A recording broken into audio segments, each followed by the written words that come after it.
Father, we thank you this morning. Your mercy endures forever. And Lord, we just want to ask you today, Panginoon, to be with us. Ask your Holy Spirit, Lord, to be with us. Si Christ be center of our lives, of our worship this morning, Panginoon.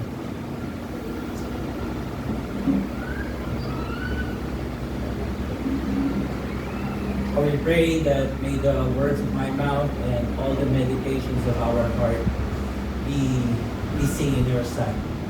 Our rock and our Redeemer, in Christ's name we say, let's all sing. Amen. So all see.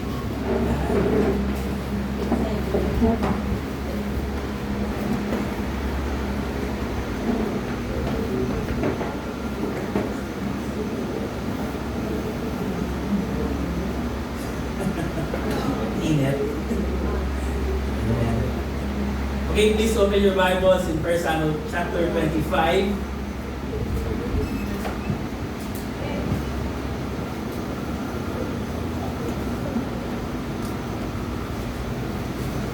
Okay, title po ng ating sermon this morning. Title po is The Grace That Says Don't. Ang biyaya ng Diyos na nagsasabing huwag or no. Picture one typical afternoon, sa gitna ng matinding init at traffic ay biglang may nag-cut sa line mo. Ayan, si Pastor Jan to eh. Pinilit mo siyang habulin dahil sa sobrang bilis at sa sobrang bilis ng takbo ng kotse mo, no? Pero pagdating sa stoplight, ay nakalagpas yung kotse na hinahabol mo na nag-cut sa'yo. No? Kasi biglang nag-red light. Now, pag uwi sa bahay, naisip mo, ano kayang pwedeng nangyari kung nakalagpas ka dun sa stoplight at nahabol mo yung kotse? Ano kayang pwedeng nangyari after? You know, madalas po sa buhay natin na kung minsan nagdidilim ang ating paningin, no? Dahil sa galit, dahil natapakan yung ating pride or ego, yung bukso ng damdamin natin, ay gumagawa tayo ng mga desisyon na kayang sumira sa ating kinabukasan. Ano? Eh nakala natin, minsan, pinagtatanggol natin ang ating karapatan dahil tama tayo. Pero ang totoo, mabilis tayong tumatakbo papunta sa sarili nating mga bagay. And so this morning, I want to propose to you one main truth, that God in His grace restrains His servants from destroying themselves. No? Sa kanyang biyaya, pinipigilan ng Diyos ang kanyang mga lingkod na magpadalos-dalos sa ikakasira ng kanilang mga sarili o buhay. No? God in His grace restrains His servants from destroying themselves. Ngayong umaga, we come to 1 Samuel 25. We look at the center theme, no? Na sinabi ko po last time I preached on 1 Samuel 24, where David spared Saul. Now we go to the story of David and Abigail. Yan. So, ito yung favorite natin romantic story, no? Pero, let's look at the theme. No? So, ngayong umaga, ay patuloy po ang pagtakas ni David, and last time ay nahuli niya si Saul, no? Pero hindi niya ito pinatay, hindi niya ito pinagbuhatan ng kamay. Now we now go to the story of Abigail and Nabal, at tatlong bagay po yung ating titignan ngayong umaga, no? So una, in verses 1 to 9, we see that peace is offered. Pangalawa po, peace is broken. And pangatlo, peace restored. Yan. Okay, so let's read on verse 1. Sabi dito, namatay si Saul at nagtipon-tipon ng buong Israel at tinanisan siya. Kanilang inilibing siya sa kanyang bahay sa Rama na tumindig si David at lumusok sa ilang ng Paran. Now, may isang lalaki sa Maon na ang may-ari ay nasa Carmel. Ang lalaki ay napakayaman at siya ay merong 3,000 tupa at 1,000 kambing. At ginugupitan niya ng balahibo ang kanyang mga tupa sa Carmel. Ang pangalan ng lalaki ay Nabal at ang pangalan ng kanyang asawa ay Abigail. Ang babae ay matalino at maganda, ngunit ang lalaki ay masungit at masamang ugali at siya ay mula sa sambahayan ni Caleb. No? So verses 1 to 3 sets up the story for us. No? Notice na chapter 25 starts with the death of Samuel. No? So very, very short. Sinabi lang din ng author na Samuel died. No? And so now the question follows na the story will now look on what's going to happen to David now. No? Because we know na si Samuel is the prophet, the judge, and a kingmaker. So yung moral authority, yung word ng Lord, parang nawala na. Because dahil sa kanyang kamatayan. Now we are also introduced to Nabal. No? The story immediately moves to the story of Nabal and Abigail. No? Now notice, nakikita natin doon na in verse 2, anong nakalagay dito? May isang lalaki sa Maon. No?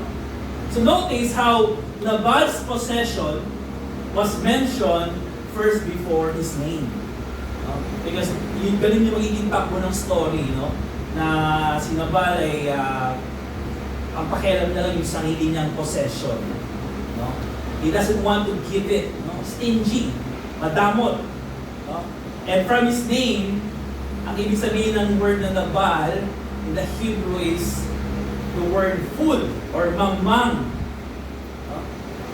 So paulit-ulit natin niya mababasa in the story, nasasabihin ng kanyang servant, Nabal is a fool, hindi siya nakakausap, masama ang ugali.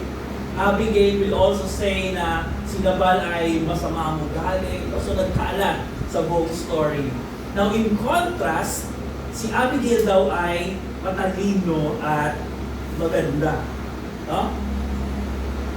And so, verse 4 to 8, sabi dito, nabalitaan ni David sa ilang na ginugupitan ni Nabal ng balahibo ang kanyang mga tupa, kaya nagsugo si David ng 10 kabataang lalaki.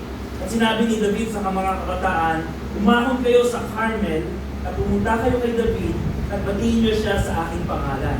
Ganito ang sabihin niyo sa kanya. Kapayapaan nawa ang sumayo at kapayapaan nawa ang sumayong sambahayan. At kapayapaan nawa ang dumating sa lahat ng iyong pag-aari. Nabalitaan kong ikaw ay may mga manggugupit ng balahibo ng tupa at ang iyong mga pastor ay naging kasama namin at hindi namin sila sinaktan. Walang anumang bagay na nawala sa buong panahon na sila ay nasa Carmel.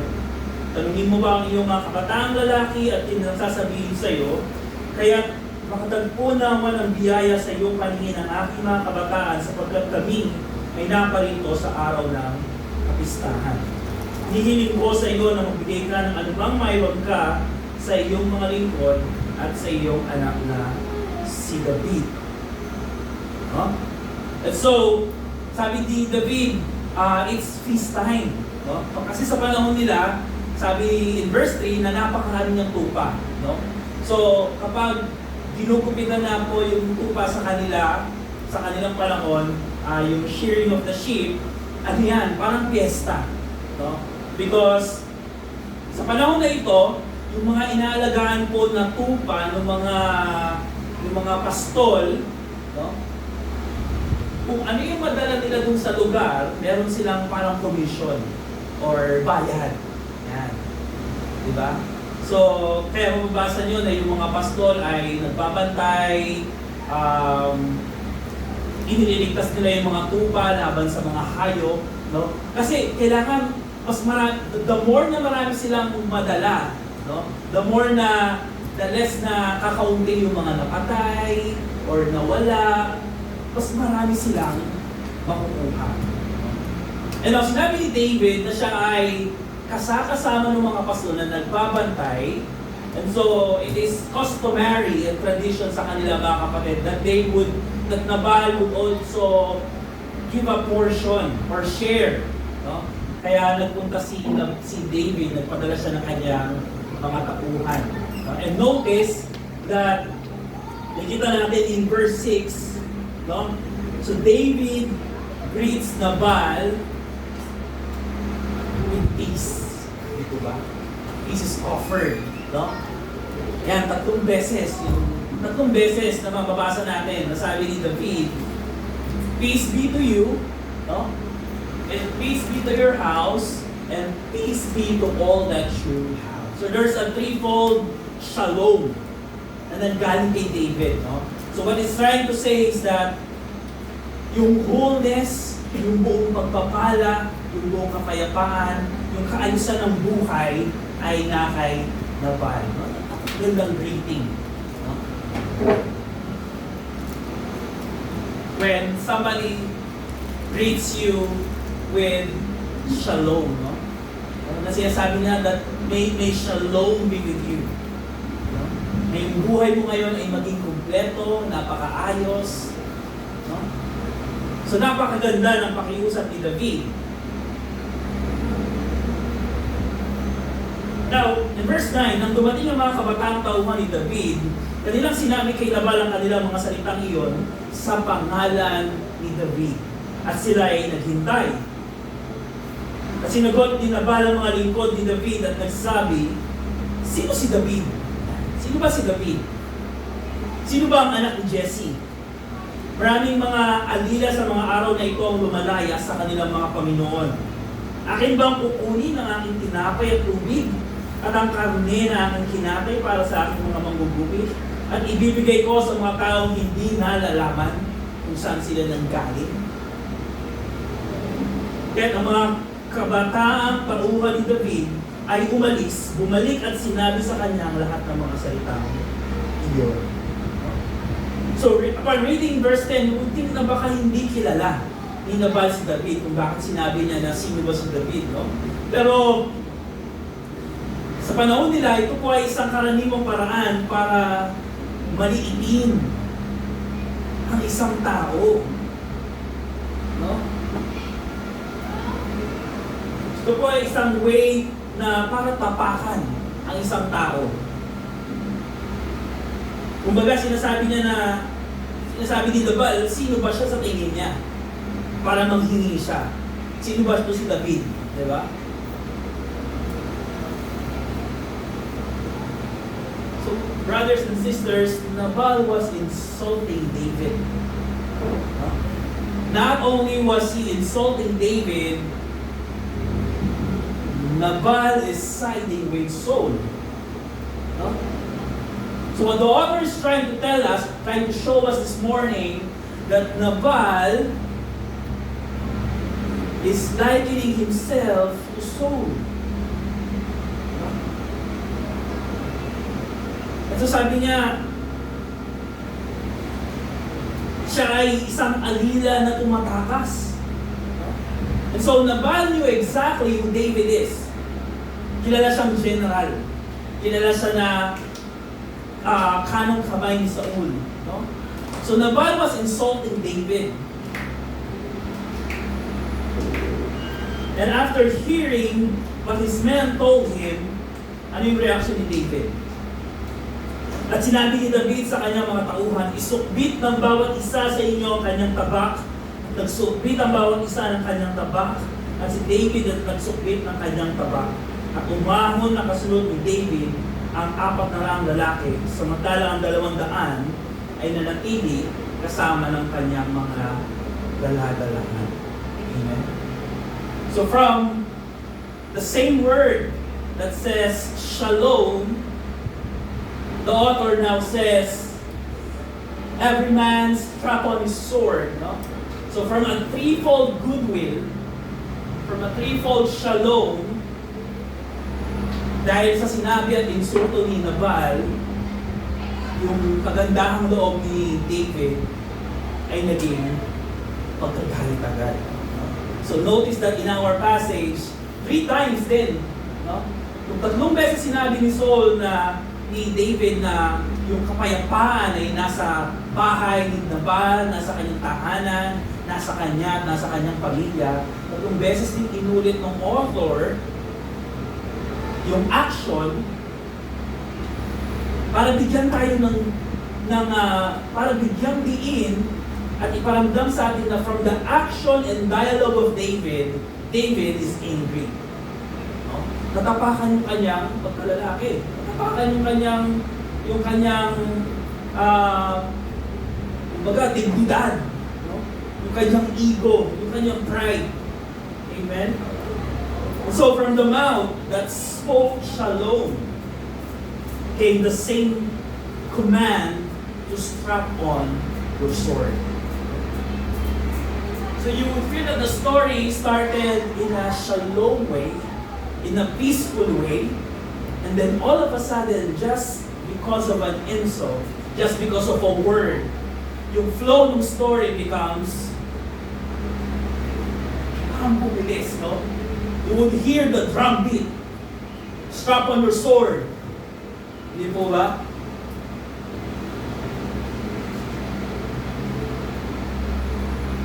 Sabi ni James, no?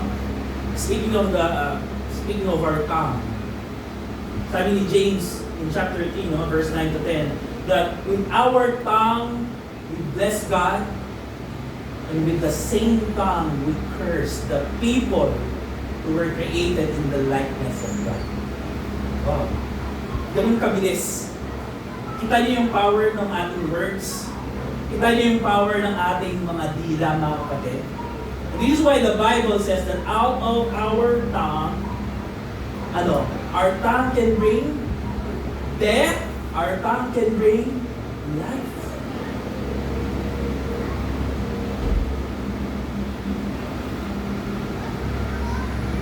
From the same mouth comes blessing and cursing. From the same mouth that preached the word can come unwholesomeness, can come green jokes. From the same mouth that shares the gospel can come gossip. Hindi po ba? But in this story, nasaktan yung emotion ni David. Hindi ba? And mga kapatid, at this point, we would think Nabal is about to fall. No? Because he is foolish. No? Akala natin si Nabal na yung makukulog sa kasalanan. But we know Nabal is already a foolish rich man. No? Now when you come to read chapter 24, where David, hindi na pinatay si Saul, kahit ano man yung ginawa sa kanya ni Saul, kahit ano man sabihin sa kanya ni Saul, the author is now trying to tell us a big contrast. That once in the life of David, he was not the David of chapter 24.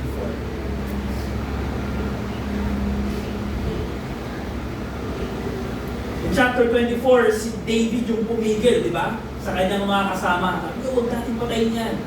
Dahil yan ay anointed ng Diyos.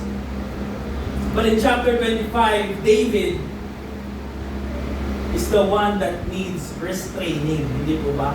In chapter 24, yung mga kasama niya kailangan pigilan. In chapter 25, si David ang dapat pigilan sa kanyang gagawin.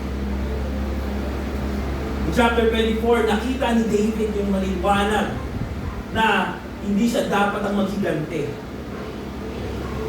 But now in chapter 25, David is unable to make the same decision, make the same conviction.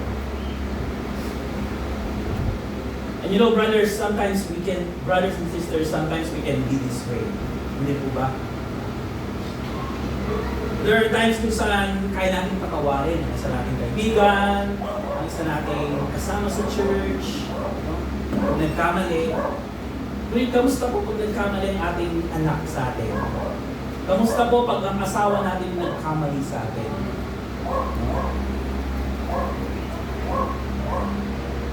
Yung paggalang, no? Marami tayong oras sa ministry o sa trabaho. Di ba, mga kapatid? Dahil kailangan. Di ba? Kasi nasiserve tayo sa Lord, kailangan din natin magtrabaho. So we spend time in our ministry and in our jobs. No? But do we spend the same time sa ating pamilya o sa ating mga anak? Yung paggalang na ipinapakita natin sa ating mga boss, sa presidente, ay katulad po ba ng paggalang na ipinapakita natin sa janitor ng ating trabaho, ng ating company, o sa security guard, o dyan sa cashier? Alam nyo mga kapatid, sometimes nagbabago ang sitwasyon, pero mga kapatid, nagbabago ang sitwasyon, nagbabago ang pagkakataon, nagbabago ang klase ng tao, pero hindi nagbabago ang critical na prinsipyo. Dapat. Okay? Hindi nagbabago. And so, sino po ang pipigil kay David sa araw na ito? Sino ang pipigil kay David sa story na ito? No? Now in verse 14, sabi dito, ngunit sinabi ng isa sa mga kabataang lalaki kay Abigail na asawa ni Nabal, si David ay nagpadala ng mga sugo mula sa ilang upang bumati sa ating Panginoon, ngunit sila ay nilait niya. Kayo ang mga lalaki ay napakabuti sa amin, at hindi kami sinaktan o nawalan man ng anumang bagay nang kami ay nasa parang, habang kami ay kasama nila. Sila ay naging aming pader sa gabi at sa araw, sa buong panahon kami ay kasama nila sa pag-aalaga ng mga tupa. Ngayon, ay iyong alamin at pag-aralan kung ano ang iyong gagawin, sapagkat ang kasamaan ay ipinasya na laban sa ating Panginoon at sa kanyang buong sambahayan. Siya ay may masamang ugali, kaya walang nakikipag-usap sa kanya. So that's the common denominator kay Nabal, no? Sabi ng verse 3, si Nabal ay masama ang ugali. Sabi ng servant niya, dahil si Nabal ay masama ang ugali. And so, we see the quick action or the quick decision of the servant. Now we now see the next one. We see the quick decision of Abigail. Now in verse 18, na magkagayon nagmadali si Abigail, kumuha ng 200 tinapay, 2 sisidlang balat ng alak, 5 tupang nalinisan na, 5 takal ng sinangang ng trigo, 100 punggol ng pasas, 2 tinapay na igos, at ipinakasan ng mga ito sa mga asno. At sinabi niya sa kanyang mga kabataang tauhan, mauna kayo sa akin, ako'y susunod sa inyo. Ngunit hindi niya ito sinabi sa kanyang asawang si Nabal. Samantalang siya ay nakasakay sa kanyang mga asno, at lumulusong sa isang kubling dako ng bundok, si David at ang kanyang mga tauhan ay lumusong patungo sa kanya at nagkasalubong sila. So at this point of our story, sino makakapigil kay David? So we see na yung quick decision ng kanyang alipin ni Nabal is turning the story in a different way. Now, yung sinabi ng kanyang alipin, Abigail's quick decision, no? At ano yung inihanda niya? So Abigail prepared more than what is expected. Sabi ni Nabal in verse 11, yung aking bang tinapay, yung aking bang tubig, yung aking bang karne, no? So makikita natin in verse 11 or verse 19 or in verse 18, no? So nagpadala si Abigail ng tinapay, 200 ng inumin, 2 sisidlang balat ng alak, at 5 tupang nalinisan. And hindi lang yung 3 na yun, dinagdagan pa ni Abigail, di ba? Ng 5 takal na trigo, kalahating kaban yan sa atin. Pasas at tinapay na igos. So Abigail prepared more than what is expected. So the peace is offered, the peace is broken because of the foolishness of Nabal. Now peace will be restored by Abigail. No? And so, reading verse 19 to 23, nagkasalubong sila. Yan, verse 20. No? And habang nagkakasalubong sila, the author gives us an internal monologue of David in verse 21 to 22. Sabi ni David, tunay na walang kabuluhan na aking iningatan ng lahat ng paghahari ng tao ito sa ilang, ano ba't walang anumang nawala sa kanyang pag-aari, at ang mabuti ay dinantihan niya ng masama. Luminawa ng Diyos sa mga kaaway ni David, at higit pa, kung sa umaga ay mag-iwan ako ng higit sa isang lalaki sa lahat ng pag-aari niya. So yung action ni David in verse 13, pinakita sa atin ng author in verse 21 to 22, kung bakit siya naggalit. No? Now, in verse 20, nakita natin na nagkasalubong si Abigail at si David. Yan. So, kaya pag binabasa natin ito, parang love story eh, no?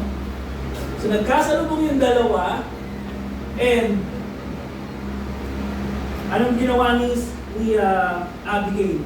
Nang makita ni Abigail si David, siya'y nagmadali at bumaba sa asno. No? So, si Abigail in our story this morning is lagi siyang nagmamadali. Which is true of our women, no? Yung mga nanay na yan, yung mga kababaihan, lagi nagmamadali in the morning. This is a wise, no? Ito yung woman, kababaihan na may dignidad, na may talino, no? So, the author, every time he speaks of the action of Abigail, laging may nakalagay, she hurriedly. Abigail hurriedly. Hindi po ba? Nagmamadali. So nagmadali siyang i-prepare yung ibibigay kay David, at pagkakita niya kay David, nagmamadali siyang bumaba ng asno. No? Yung donkey.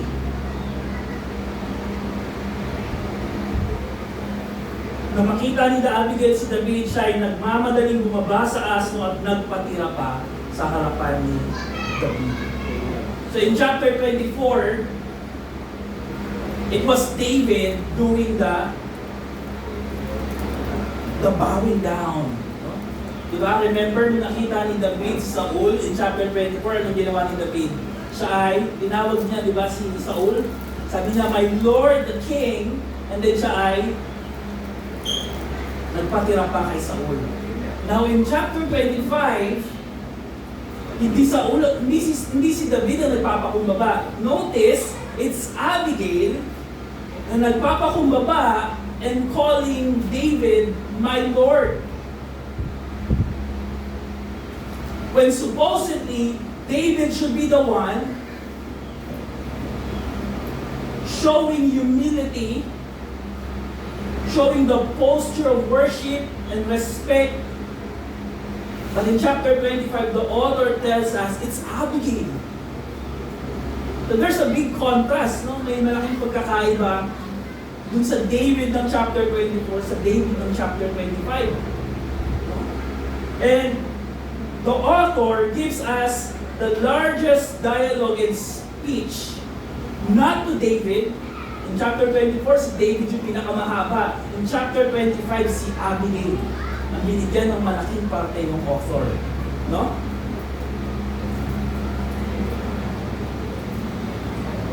Sabi niya in verse 24, siya'y nagpatira pa sa kanyang mga paa at nagsasabi, sa akin mo na lamang ipataw ang pagkakasala, Panginoon ko. Hinihiling ko sa iyo na iyong pagsalitain ng iyong lingkod, sa iyong pandinig at iyong pakinggan ng mga salita ng inyong lingkod. So first thing that we hear from Abigail's mouth is that she takes the guilt of her husband's foolishness. Ngayon, Panginoon ko, habang buhay ang Panginoon at buhay ang iyong kaluluwa, yamang ikaw ay pinigil We'll come back to that word later. Sabi ni Abigail, yamang ikaw ay pinigil ng Panginoon sa pagpapadanak ng dugo at sa paghihiganti ng iyong sariling kamay, ay iyon nawang makaaway at mga nagnanais gumawa ng masama sa aking Panginoon ay maging gaya ni Nabal. And then she offers yung kanyang mga dala. Ngayon, itong kaloob na dinala ng iyong lingkod sa aking Panginoon ay ibigay mo sa mga kabataang sumusunod sa aking Panginoon. Pinakikiusap ko sa iyo na patawarin mo ang pagkakasala ng iyong babaeng lingkod. So Abigail taking the guilt. No? She's the one taking the shame. And yung kamang mga ni Nabal, sabi niya, kung ano yung gagawin mo kay Nabal, huwag mo sanang gawin at patawarin mo ang iyong lingkod.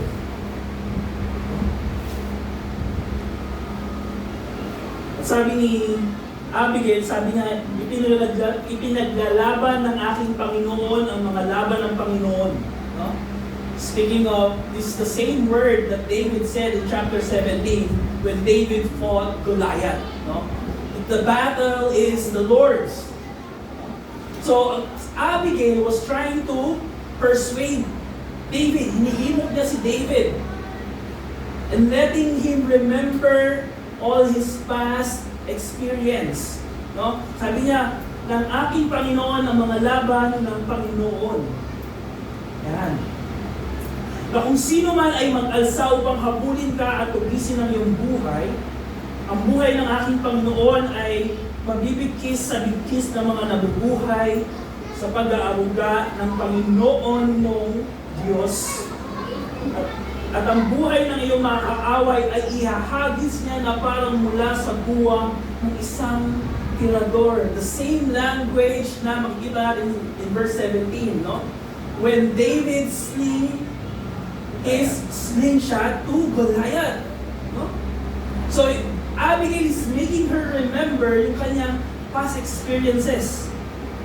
And in verse 30, at kapag nagawa na ng Panginoon, sa aking Panginoon, ang ayon sa lahat ng mabuti na kanyang sinabi tungkol sa iyo, at kanyang itinalaga ka bilang Panginoon ng Israel, ang aking Panginoon ay hindi magkakaroon ng dahilan upang malungkot o mausig ang kanyang budhi dahil sa pagdadanak ng dugo na walang dahilan o para sa aking Panginoon na siya mismo ang maghiganti. At kapag gumawa ang Panginoon ng mabuti sa aking Panginoon, alalahanin mo nga ang iyong babaeng lingkod. Wow! So Abigail is taking the guilt. Abigail is letting David know of his past experiences. Abigail is reminding David of God's promises. Na darating ang panahon, you will be the king. Sabi niya, huwag mong sayangin ang iyong lakas. Huwag mong dumisa ng iyong kamay.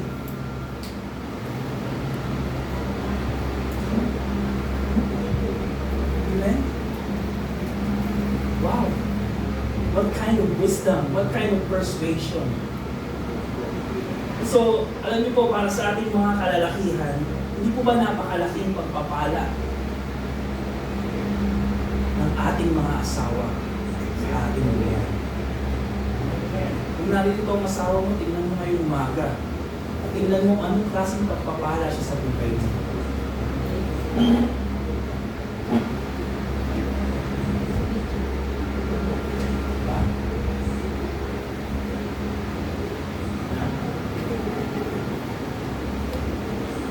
Proud na proud ako sa asawa ko. Yeah. Dahil kung ako ang magka-budget ng aming pera, bukas pala ubus na yan. Pero I thank the Lord. Because dahil lagi niya akong pinipigil. Umorder. O kung pumindot na ako, o konsensihin niya ako. Di ba? And I know marami akong desisyon sa aming pamilya na could have gotten worse if not for my wife's wisdom. So sa ating pong mga kalalakihan, kung kayo pinipili ng ating mga asawa, hindi lang po yan basta pagbubunga. Meron silang nakikitang something na baka hindi maganda sa atin. Hindi po ba? Pastor Ed, Papa Ed, di ba? Lagi natin nakikita na pinipigilan siya ni tita.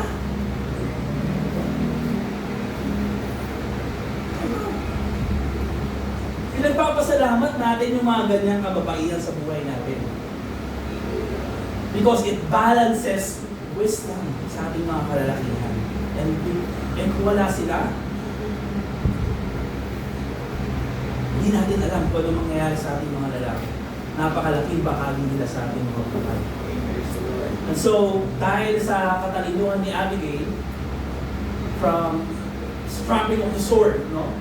The threefold anger ni David, anong napalitan? Ano sabi niya in verse 32 to 33? Sinabi ni David kay Abigail, purihin nawa ang Panginoon, ang Diyos ng Israel na nagsugo sa iyo sa araw na ito upang salubungin ako. Purihin nawa ang iyong karunungan at pagpalain ka nawa na pumigil sa akin sa araw na ito sa pagpapadaanak ng dugo at sa paghihiganti ng aking sarili kamay. Wow. You see how much our words can influence, no? Yung isang sitwasyon. Hindi po ba? Galit na galit si David habang papunta kay Nabal, pero dahil sa pakiusap ni Abigail ay napawid yung kanyang lahat. So makikita natin that the flow of story went from a peaceful, then becomes mabilis yung galaw, quick, lahat. And then, after nung speech ni Abigail, the story went back to its normal pacing. Di po ba? And so, Proverbs 12, verse 18, yan, sabi dito, the words of the reckless pierce like swords. No? So if we are reckless daw with our words, with everything that we say, yung effect daw po nun sa isang tao is like sakit. It pierces like a sword. But the tongue of the wise brings healing. Yan, diba? So nakikita natin yung malaking contrast of how we speak. Ibig sabihin, the words of our mouth can hurt someone. The words of our mouth can encourage someone. So mga kapatid, anong sabi sa ating pinag-aaralan ngayon? Be slow. Yeah. Slow to anger. Quick to listen.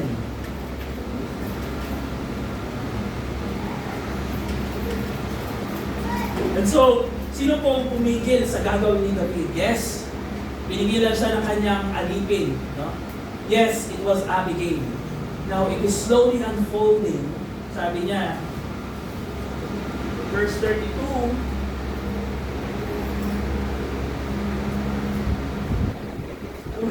verse 33, purihin nawa ang iyong karunungan at pagpalain ka nawa ng pumigil. No? Dahil in verse 32, sabi niya, purihin ang Diyos na nagsugo sa iyo. Diba? Now in verse 34, sapagkat kung gaano katiyak na buhay ang Panginoon, ang Diyos ng Israel na siyang pumigil sa akin. No? So the answer, sino ang pumigil kay David, is ultimately God. Who would have thought, no? Na sila ay magkakasalubong in verse 20.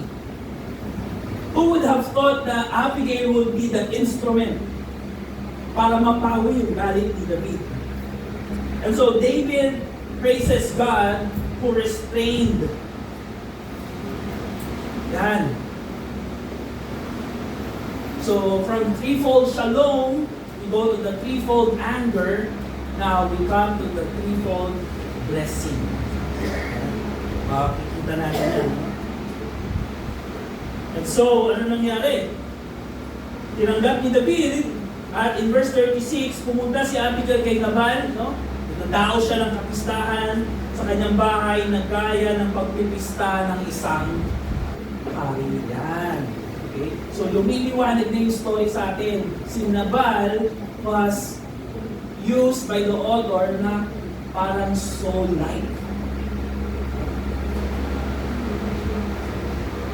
Then bilang umagahan, sinabi sa kanya ni Abigail yung ginawa niya. At ano nangyari kay Nabal? Heart attack. Yung kanyang puso ay naging bako. In verse 38, pagkaraan ng may 10 araw, sinaktan ng Panginoon si Nabal at siya ay wow! Diba? So nung mabalitaan ni David na si Nabal ay patay na, sinabi niya, purihin ang Panginoon na siya naghiganti sa pangalipustang tinanggap ko sa kamay ni Nabal at pinigil ang kanyang mga lingkod sa kasamaan. So there's a certain grace from the Lord that restrains us from traveling that wicked path.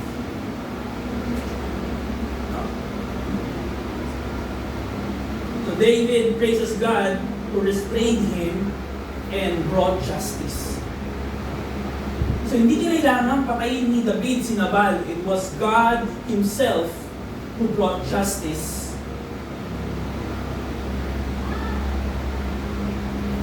And ngayong umaga po mga kapatid, I just want to let you know, no?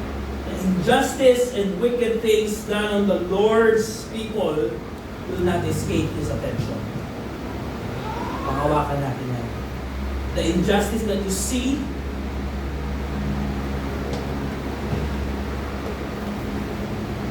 will not escape His attention. Yung justice na makakamit natin, yung justice na ibibigay ng Lord, pwede siyang maging kasing bilis ng katulad ng kay Nabal. Pwede siyang maging kasing bagal ng katulad ng kay Saul at kay David. But mga kapatid, injustice and wickedness done on the people of God will not escape His attention. That is the one main theme of the book of Revelation. That injustices done on those beheaded, on those martyred, are the ones coming up to the throne of God.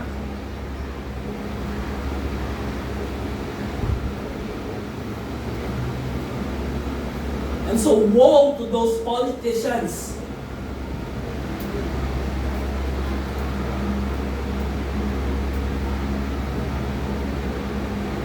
napakadami nating mahihirap na nung umakyat po yung gasolina, no? Hindi ako naawa para sa sarili namin. Naawa ako para sa mga tricycle drivers, para sa mga ginagamit yung motor nila panghabang buhay, panghanap buhay. Why? Umiiyak na yung mga jeepney driver. Napanood niyo po ba? And those cries, hindi pababayaan ng Lord yun. Sabi ng Lord, kapag ang mahirap ang sumigaw sa Kanya, tumanda ka. Dahil siya mismo ang gaganti. So, justice before the Lord, done to His people, just God Himself will bring justice. That's the whole thing, no? Brothers and sisters, this is why we are able to endure. That this is why the saints are able to persevere. This is why the saints are safe in the hands of God. Diba? 1 Corinthians 10:13, sabi doon, because God is faithful and provides a way of escape. Because once you are a Christian, once you are in Christ,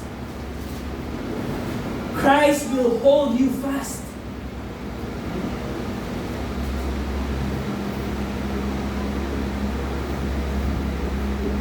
You are safe in God's hands. That even when you go through temptations and sins every day, trying to live a life of holiness, all the saints will persevere, not because of our works, but because of God. Diba? This is why Paul can say, work out your salvation with fear and trembling. Ano sabi doon? Because God is at work in you. And for David, it was God who worked things providentially in the person of Abigail. Hindi po ba? It was Abigail that was sent to save David. For us, it is in the person and the work of Jesus Christ.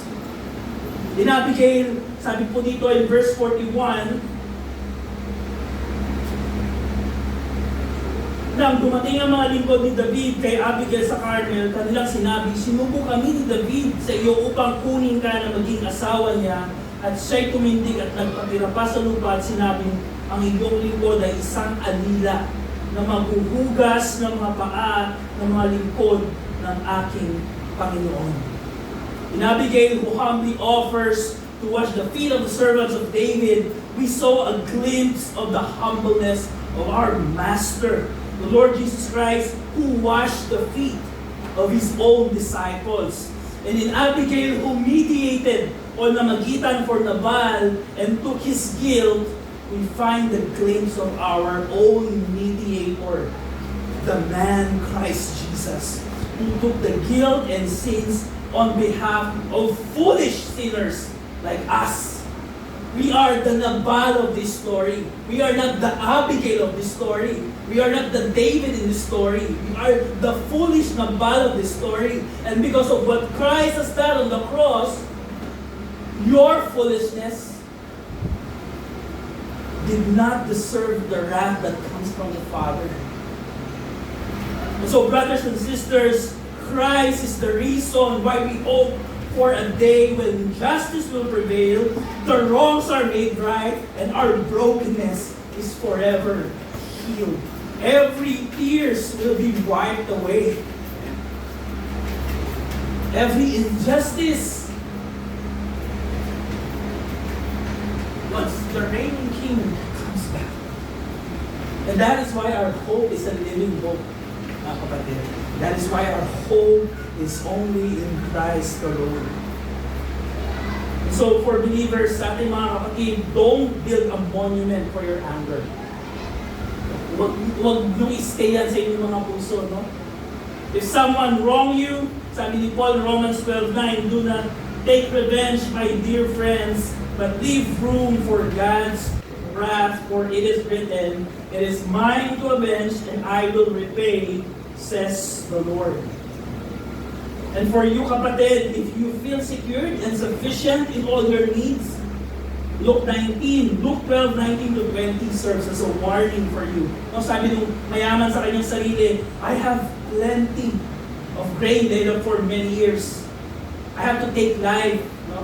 Eat, drink, and be merry.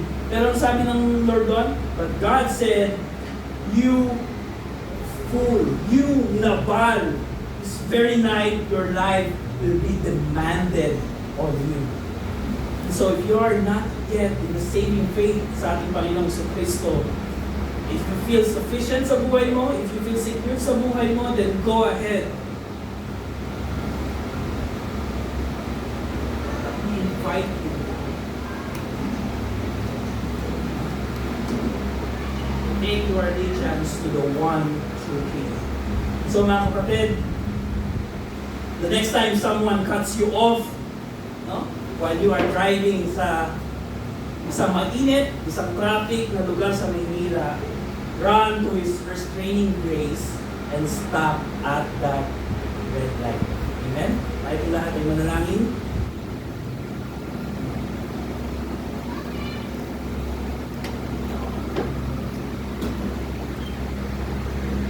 Lord Lord and Savior, we thank you for this message tonight, this day, Lord. Kapasalamat kami, Panginoon, because we see in the story your saving grace, Panginoon. We see in the story your redemptive work. And we just want to thank our Lord Jesus Christ for bearing our sins and taking up the cross that is for us, dying the death that is for us, but now living the life. Panginoon, maraming salamat, and we just want to praise you and thank you for all the good things you have done in our life. Lagi mo, Panginoon, lingapin ang iyong mga lingkod, Lord. Lingapin mo, Panginoon, ang mga mahihirap, ang mga naaapi, Panginoon. Nakikita mo ang aming bayan. Nakikita mo, Lord, ang aming iglesia. Nakikita mo ang aming pamilya. Nakikita mo, Panginoon, ang bawat puso ng bawat isa dito, Panginoon. And we pray na we will always run to you. And that we would have this fruit of the Spirit, Panginoon, where we can have self-control sa aming mga emotions, Lord. Maraming salamat, O Diyos. Ito po ang aming samat mga panalangin sa pangalan ni Jesus. Amen.